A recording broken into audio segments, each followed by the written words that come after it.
Bapak Ibu, saudara-saudari, segenap jamaah peringatan Maulid Rasul Sallallahu Alaihi Wasallam yang saya muliakan. Pertama sekali kembali kita bersyukur kehadiran Allah Subhanahu Wa Taala yang telah menghadirkan kita kemari, menghimpun kita kemari, menunjuki kita kemari. Duduk kita bersama di mushola Nur Multazam. Kemudian kita mengarah dengan satu arah, beriktikad dengan satu iktikad, bertuhan dengan satu Tuhan. Kita angkat acara pada malam hari ini adalah memperingati kelahiran Nabi Muhammad Sallallahu Alaihi Wasallam. Yang memang Bapak Ibu rahimakumullah, hanya Nabi Muhammad lah yang kita peringati. 25 Rasul yang Allah utus, 24 dilahirkan, cuma satu yang tidak dilahirkan. Siapa yang tidak dilahirkan? Nabi Adam alaihissalam. Beliau bukan dilahirkan, tapi beliau diciptakan. Beliau langsung dijadikan Allah dengan kalimat innama amruhu idza arada syai'a ayyaqula lahu kun. Mulailah Nabi Nuh sampai kepada Nabi Idris sampai kepada Nabi Muhammad seluruh dilahirkan. Lalu kenapa cuma Muhammad yang kita peringati? Ini Bapak Ibu rahimakumullah, hati kita membatin ada apa sebenarnya? Makanya Bapak Ibu rahimakumullah, malam ini akan kita kupas tentang masalah itu. Oleh sebab itu Bapak Ibu, rasa syukur kita pada malam hari ini kita dapat bertemu dengan Pak Dewa, dapat bertemu dengan Pak Camat, Pak Wali, Pak Jorong, bahkan pemerintah daerah number 1 di Pasuruan Barat di Bapak Bupati. Alhamdulillah kita dapat kememukan tadi. Sebenarnya ibu-ibu rugi tadi. Maunya tadi ketika Pak Bupati berdiri musuh Pak, apa itu tolong kasih mas saya duit agak 200.000, dikasih Pak Bupati. Pak itu kan orang baik. Saya aja nanti mau minta duit. Maka Bapak Ibu yang berbahagia, rasa syukur kepada Allah. Yuk sama kita ucapkan kalimat Alhamdulillahirabbil alamin. Salawat kita kepada Rasul. Kita baca sama-sama ya Pak ya. Salawat ini adalah syifa, salawat mudah-mudahan hati kita yang mudah gulana, yang ada penyakit dirundung segala macam, Allah sembuhkan dengan salawat syifa. Setuju Bu? Allahumma salli ala sayyidina Muhammadin tibbil qulubi wa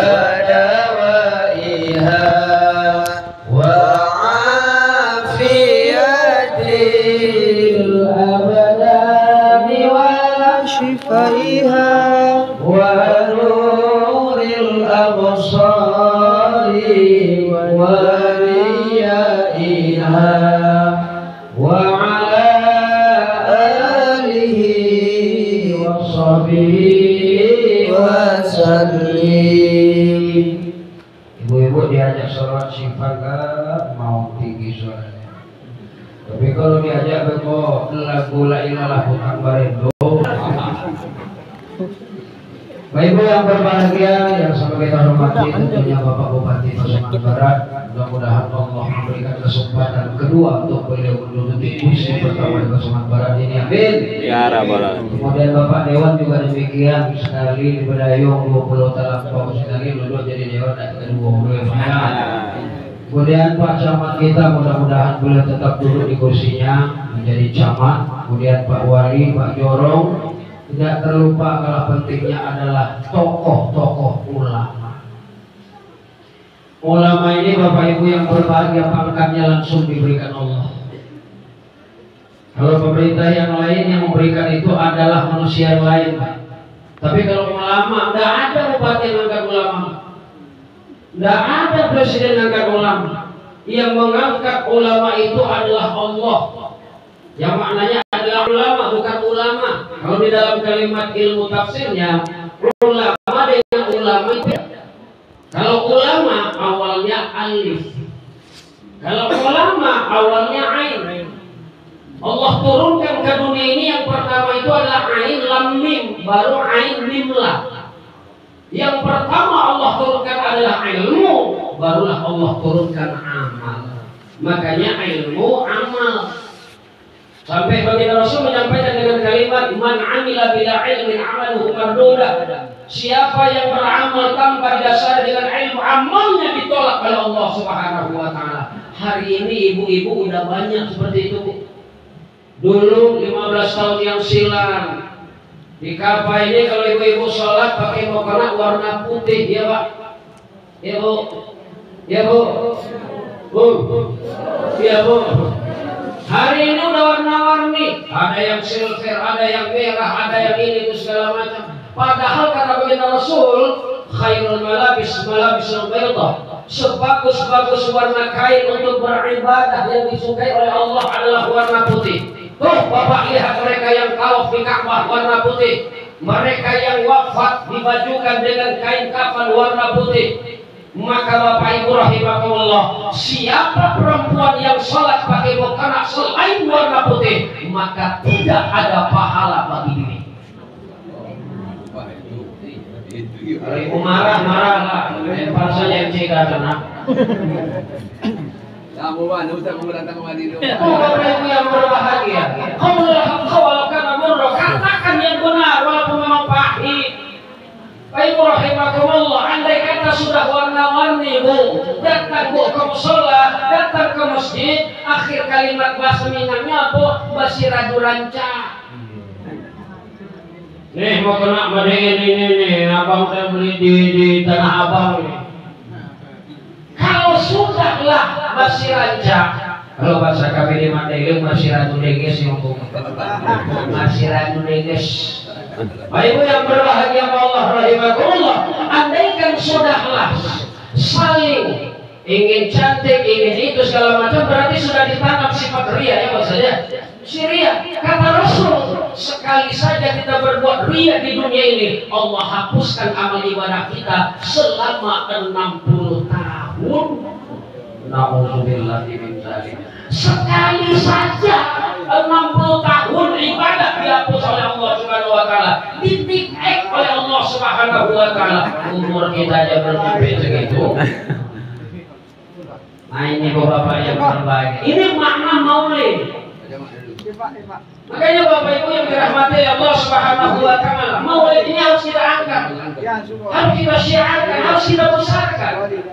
Walau memang Muhammad tidak pernah memperingati hari kelahirannya, namun kita sebagai umat memperingati. Kenapa?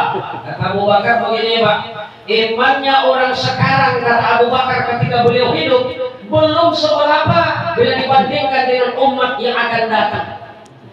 Makna umat yang sekarang itu ketika Abu Bakar hidup, ketika Muhammad masih hidup, umat yang akan datang itu kita. Kita tidak pernah jumpa dengan Nabi Muhammad, tapi sunnah Rasul kita hidupkan. Malam kita tahajud, ya Pak? Ya Pak? Tidak berani Bapak melihat. Orang aku gak pernah. Mau berangkat kerja, kita duha, ya Bu? Pak kata Bapak Bupati tadi, Senin Kamis kita saum, kita puasa, ya Pak? Ya Bu? Bahkan kapan perlu saum Daud, puasanya Nabi Daud. Satu hari puasa, satu berbuka, satu puasa, satu berbuka. Sebenarnya orang yang berpuasa itu sehat Pak. Makanya Nabi berkata, "Sumu tasihu." Puasa kamu supaya kamu sehat. Coba lihat di rumah sakit, andaikan ada orang yang mau dioperasi, itu diapakan? Dianjurkan puasa, dianjurkan menahan. Sebab kenapa Bapak Ibu yang berbahagia? Jauh sebelum itu terjadi, Nabi Muhammad telah dikhabarkan Allah melalui perantaraan malaikat Jibril alias Jibril. Bu, udah jam berapa Bu? Saya nanya jam. Bapak Ibu yang dirahmati Allah Subhanahu wa taala, malam ini maulid. Bapak Ibu rahimakumullah, dihadirkan Al Ustaz, dihadirkan Buya dari Pasaman Barat nih menuju kulon sana air bangis. Sebenarnya kalau orang bertanya, saya ini orang mana? Banyak orang mengatakan orang Ujung Gading. Ada orang mengatakan air bangis. Sebenarnya saya pertengahan. Kalau pemilihannya dapil 4 Bapak Ibu rahimakumullah, Allah yang berbahagia. Nah, di pertengahan tepatnya hampir dekat simpang air Balam. Di mana tinggalnya? Di Pondok Pesantren Darul Amin. Tahun 2006 berdiri Pondok Pesantren. Meletakkan batu pertamanya Bapak Bupati Pasaman Barat terhadap almarhum Bapak saya.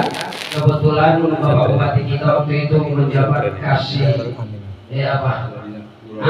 kepala dinas bagian olahraga. Dispora ya. Pak Ibu yang dirahmati Allah Subhanahu wa taala. Saya datang kemari di sini Bapak Ibu tidak merasa asing. Oh saya orang sana, oh saya darah keturunan Mandailing, oh saya darah keturunan Melayu, oh saya darah keturunan Minang. Saya tidak merasa asing. Saya berada di tengah-tengah keluarga saya. Adapun Tanjung keluarga saya, suku saya Priang Pak. Kakek saya emak, ayah emak saya kandung orang Tiku. Di Pasir Paneh Bapak Ibu rahimahullah. Jadi kalau orang menanya kamu suku kamu apa? Priang. Marganya yang Tanjung, kenapa? Saya tinggal di bibir pantai, maka di sana diambil marga dari ayah, makanya Tanjung. Tanjung terbagi dua, ada jantan, ada betina. Tanjung jantan bagian laut, Tanjung betina bagian gunung. Maka di Minang itu Tanjung, Baharudin itu kan Tanjung. Tanjung berarti mah Tanjung juga Bapak Ibu yang berbaik. Maka Bapak Ibu rahimahullah, kita angkat malam ini maulid. Artinya bagaimana? Kita lahirkan kembali sifatnya Rasulullah. Apa sifat Rasulullah yang pertama? Siddiq. Ya Bu, bilang belum? Siddiq bilang. Bukan Siddiq. Siddiq, tabligh, amanah, fatonah. Kita lahirkan. Di rumah tangga kita lahirkan sifat Siddiq. Sosial bermasyarakat kita lahirkan. Antara atasan dengan bawahan kita lahirkan itu. Itu makna maulid. Bukan mengaji, bukan mengkaji bagaimana Muhammad lahir. Itu sudah lama kajian itu Bu. Bila Nabi Muhammad dilahirkan bulan-bulan dalam kandungan, dia dilahirkan oleh Siti Aminah. Ayahnya sudah berpulang ke rahmatullah. Dia dibesarkan oleh kakeknya. Itu sudah kajian kita tahu. Yang seharusnya maulid itu kita lahirkan kembali sifat-sifatnya Rasul Sallallahu Alaihi Wasallam. Apalagi ini musola. Musola ini adiknya masjid. Kakaknya masjid, adiknya musola. Beda musola dengan masjid Jumat Pak. Apa? Sholat Jumat. Itu aja bedanya cuma. Tarawih boleh di musola? Boleh. Sholat berjamaah musola boleh? Boleh. Pengajian boleh musola? Boleh. MDA di musola boleh nggak? Boleh. Qiraatul Quran di musola boleh nggak? Boleh. Di masjid boleh nggak? Boleh. Di musola tidak boleh adalah sholat Jumat. Makanya kalau kita datang ke musola, tidak boleh sholat sunat at-tahiyatul masjid. Ya Bu. Nanti ibu datang ke rumah usolli sunnatul at-tahiyatul masjid rakaataini lillahi ta'ala. Ini bukan masjid, ini musola. Kata-kata at-tahiyatul masjid itu adalah penghormatan masjid. Kenapa? Masjid lebih dahuluan lahir ketimbang wajibnya sholat. Ya Bu. Masjid lebih dahuluan ada ketimbang wajib sholat. Sholat wajib setelah perjalanan Isra wal Mi'raj. Di dalam perjalanan Nabi Muhammad menempuh masjid. Dua di dunia, dua di langit. Di langit ada masjid. Di dunia juga ada masjid. Pertama beliau sholat di Masjidil Haram. Imamnya Muhammad, makmumnya para malaikat. Di Masjidil Aqsa beliau sholat 2 rakaat. Imamnya Muhammad, makmumnya para malaikat. Di langit yang ketiga beliau juga sholat, nama masjidnya Baitul Ma'mur. Di langit yang kelima beliau sholat lagi, namanya Baitul Qudus.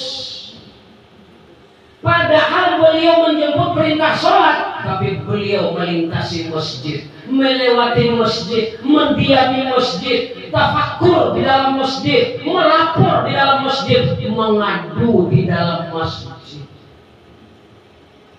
Makanya Bapak Ibu rahimakumullah, pesan Al-Imam Al-Ghazali, Imam Tasawuf berpesan, ketika kau berada di sajadah, kakimu pasti melangkah yang pertama. Di waktu kakimu telah berada di sajadah, maka kau telah berada di alam akhirat. Ketika kakimu melangkah yang kedua ke sajadah, sejajar kanan dan kiri, maka hilangkanlah duniawimu, hilangkan kebun sawitmu, hilangkan mata pena mejamu, hilangkan kesibukanmu. Kau sedang berhadapan dengan Allah, kau sedang dipandang oleh Allah, kau sedang menyerah kepada Allah. Maka timbul kehusukan. Andaikan kegiatan yang lain kita tinggalkan, kita fokus hanya menghadap kepada Allah. Kalimat yang pertama kita sebut adalah Allahu Akbar. Tidak ada yang besar kecuali hanya kepada Allah. Tidak ada yang bisa bersandar hanya kecuali hanya kepada Allah. Aku sembah kau ya Allah, aku besarkan kau ya Allah. Tanamkan di dalam batinku mutmainnul qulub, ketenangan hati Allah. Adapun sawit, adapun kebun, adapun ini, adapun itu adalah jembatan bagiku berusaha agar kiranya aku bisa berdiri dengan hasil itu untuk menyembahmu ya Allah. Ya Bu, ya Bu. Maka kita sembah Allah, kita mengaku Tuhan ya Allah itu adalah Tuhan kita. Kita akui Allah Tuhan kita. Ya Bu, Tuhan kita siapa Bu? Kita akui Allah itu Tuhan kita Bu. Iya. Kita mengaku Allah Tuhan kita. Lalu Allah mengakui kita menjadi hambanya apa enggak? Nah ini sulitnya Pak. Mengaku itu mudah, diakui yang payah. Ya Bu, ya Bu, Bu, Ibu kenal Bapak Jokowi nggak? Bapak Jokowi kenal nggak sama Ibu? Nah itu permasalahannya Pak. Mengaku mudah, yang sulit diakui. Makanya bagaimana retorikanya? Bagaimana tata caranya mengenal Allah Subhanahu wa taala? Kenal Allah dengan sifatnya. Makanya orang-orang dulu Bapak Ibu, aduh nama apa sifat dulu? Ya Bu. Ada orang yang sulu